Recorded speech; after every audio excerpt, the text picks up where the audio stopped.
दोस्तों, 4 धामों में से एक धाम बद्रीनाथ के बारे में एक कहावत प्रचलित है कि जो जाए बद्री वो ना आए ओदरी।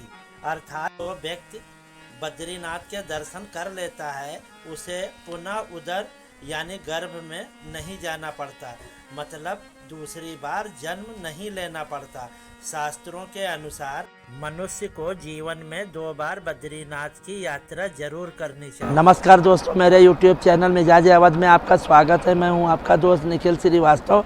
दोस्तों, आजकल हम बद्रीनाथ धाम की यात्रा पर आए हैं।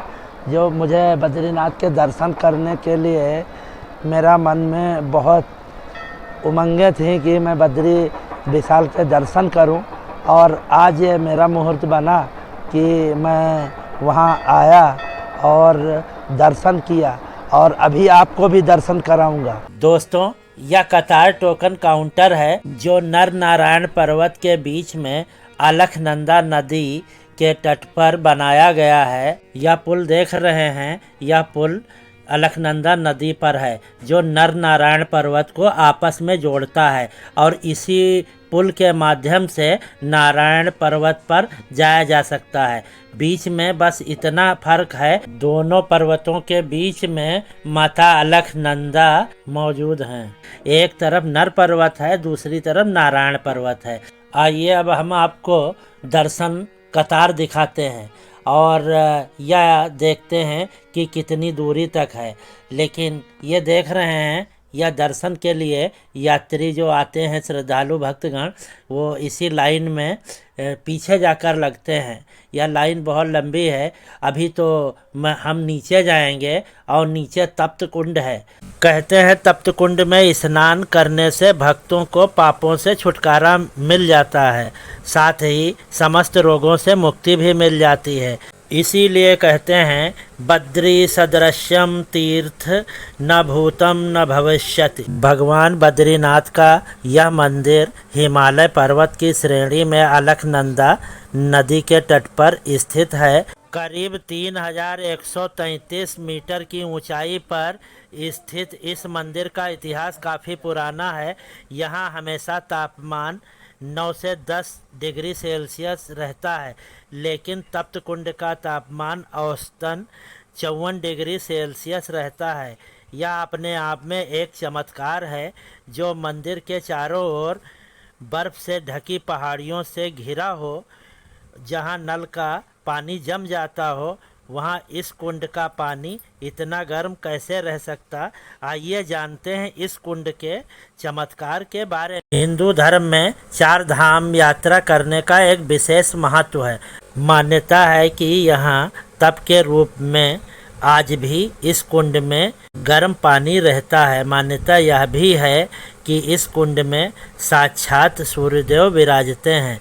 यहाँ के पुरोहितों की माने तो सूर्यदेव को भच्छा भच्छी हत्या का आरोप लगा था। तब भगवान नारायण के कहने पर सूर्यदेव बद्रीनाथ आए और यहाँ तप किया।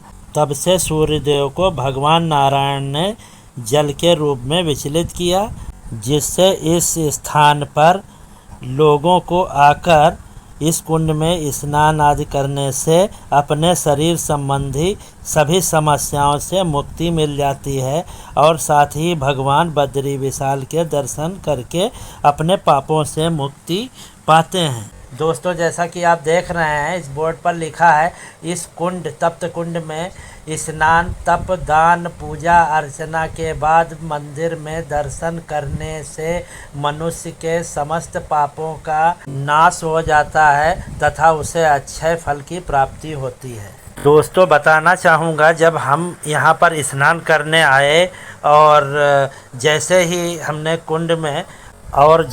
हमने अपने हाथों से कुंड के जल को स्पर्श किया तो इतना गर्म पानी शायद मैंने अपने जीवन में पहली बार देखा हो, जहाँ पे इतना ठंडा, चारों तरफ बर्फ़ और यहाँ कुंड का पानी इतना गर्म, मैं खुद चकित रह गया। यह कुंड देखिए, आप दर्शन कर रहे हैं, इसी कुंड की बात कर रहा हूँ। यहाँ पर 2 कुंड हैं। यह पुरुषों के लिए कुंड है और यही प्राकृतिक कुंड है। इसके अलावा पास में ही एक महिलाओं के लिए कुंड बनाया गया है। बताया जाता है कि यहीं से इसी की धारा उस कुंड में जाती है। दोस्तों बताना चाहूँगा, जहाँ पर यह चमत्कारी तप्त कुंड मौजूद है और इसी कुंड से बिल्कुल सटा हुआ ब्रह्म कपाल क्षेत्र है। इसे ब्रह्म कपाली भी कहते हैं। दोस्तों मैंने एक कहानी सुनी थी कि ब्रह्मा जी के 4 सिर थे और एक सिर जब भगवान शिव ने उसे अपने त्रिशूल से काट दिया तब वह त्रिशूल में ही चिपका रहा और भगवान शिव ब्रह्मांड में समस्त जगहों पर गए लेकिन वह सिर त्रिशूल से नहीं हटा, वह उसी में चिपका रहा। जब भगवान शिव इसी स्थान पर आए और जब यहाँ आए तो अपने आप त्रिशूल से वह सिर यहाँ ब्रह्म कपाल क्षेत्र में अपने आप गिर गया। तब से यहाँ पर पिंडदान आदि की मान्यता है। कहा जाता है पांडवों ने भी अपने पितरों को पिंडदान यहीं पर किया था और यह बहुत ही पवित्र स्थान माना गया है। यहाँ पर एक दान 100 दान के बराबर है और यहाँ अंतिम दान किया जाता है। इसके बाद कोई भी दान नहीं करना पड़ता है। आज यहाँ बद्रीनाथ में बारिश हुई है और बारिश होने के बावजूद भी श्रद्धालुओं का तांता लगा हुआ है दर्शन हेतु। और आप देख रहे हैं यह ब्रह्म कपाल क्षेत्र है और यहीं तप्त कुंड है। यह पीला जो देख रहे हैं यह तप्त कुंड है और इसी कुंड में स्नान श्रद्धालु कर रहे हैं और यहाँ भारी संख्या में श्रद्धालु मौजूद हैं। यहाँ का मौसम इस समय बहुत ही अच्छा है और देखने में बहुत अच्छा प्रतीत हो रहा है। आप देख रहे हैं जो धुआं, अब यह धुआं नहीं है बल्कि यह तप्त कुंड का जो जल है उससे निकली हुई यह भाप है। इतना गर्म पानी है जिससे यह भाप उड़ रही है ऊपर की ओर और यह रास्ता सीधे बद्रीनाथ के लिए दर्शन के लिए जाता है। ठीक ऊपर आप बद्रीनाथ हैं और यहाँ पे बहुत सारी तोड़ फोड़ हुई है। यहाँ के विकास के लिए यहाँ पे बहुत अच्छा बनाया जा रहा है। और यह देखिए श्रद्धालु दर्शन करने से पहले यहाँ पर स्नान आदि कर रहे हैं और कितना सुहावना दृश्य आप देख रहे हैं। और यहाँ पे दर्शन से पहले स्नान करना सबसे महत्वपूर्ण माना गया है। यह तप्त कुंड बहुत ही पौराणिक और धार्मिक दृष्टि से पवित्र स्थान माना गया है। दोस्तों बताना चाहूँगा, श्री मार्कंडेय, श्री नारद, श्री गरुण, श्री नरसिंह, श्री वराह, ये 5 शिलाएं हैं और इन 5 शिलाओं के मध्य का पवित्र स्थान शुद्ध बद्रिकाश्रम कहलाता है। इस स्थान पर किया गया दान, जो देवताओं के नाम पर किया गया दान, दुर्लभ है। दोस्तों बताना चाहूँगा कि जब भी आप बद्रीनाथ आएँ तब पूरी प्लानिंग के साथ आएँ और जब आप प्लानिंग के साथ आएंगे तब यहाँ पर दर्शन करने में और आसपास के दार्शनिक स्थलों में घूमने से आपको बहुत ही आनंद प्राप्त होगा। आप जब भी आएँ सबसे पहले आप अपना रेलवे टिकट कराइए। रेलवे टिकट हो जाने के बाद आप तुरंत यहाँ पर आने के लिए रजिस्ट्रेशन कराइए और जब रजिस्ट्रेशन हो जाता है तो आप अपनी यात्रा प्रारंभ करिए और ऋषिकेश से आप बद्रीनाथ आसानी से बस मार्ग से आ सकते हैं और टैक्सी से भी आ सकते हैं। टैक्सी अगर कई लोग हैं तब तो ठीक है, अगर अकेले या 1-2 लोग हैं तब आपको बहुत ही महंगी पड़ेगी। तो इसलिए आप बस से आएँ और यहाँ जब आप आते हैं तो सबसे पहले आप यहाँ पे रूम लीजिए। आप अपने बजट अनुसार यहाँ सभी रेट में रूम मौजूद है और धर्मशालाएँ हैं, आप आसानी से आपको मिल जाएगा। फिर उसके बाद आप आइए यहाँ तप्त कुंड में स्नान करिए, फिर बद्रीनाथ नारायण विष्णु के आप दर्शन करिए। दर्शन करने के बाद आप भोजन आदि करने के बाद आप विश्राम करिए और अगले दिन सुबह फिर से पुनः आप आइए और नारायण हरि विष्णु के दर्शन करिए। इसके बाद 3 किलोमीटर की दूरी पर माणा गांव स्थित है, आप वहां जाइए। वहाँ बहुत ही पौराणिक चीज़ें हैं, जैसे कि महाभारत लिखी गई वहाँ पे गणेश गुफा है। और यहाँ अलकनंदा तट और सरस्वती तट दोनों मौजूद हैं। यहाँ पे केशव प्रयाग कहा जाता है और यही सरस्वती नदी के तट पर स्थित व्यास गुफा है, जहाँ पर व्यास जी रह के 18 पुराण लिखे। और इस तरीके से बहुत सारे कथाएं हैं और कहा जाता है कि उस गांव में जाने से कोई इंसान गरीब नहीं रहता।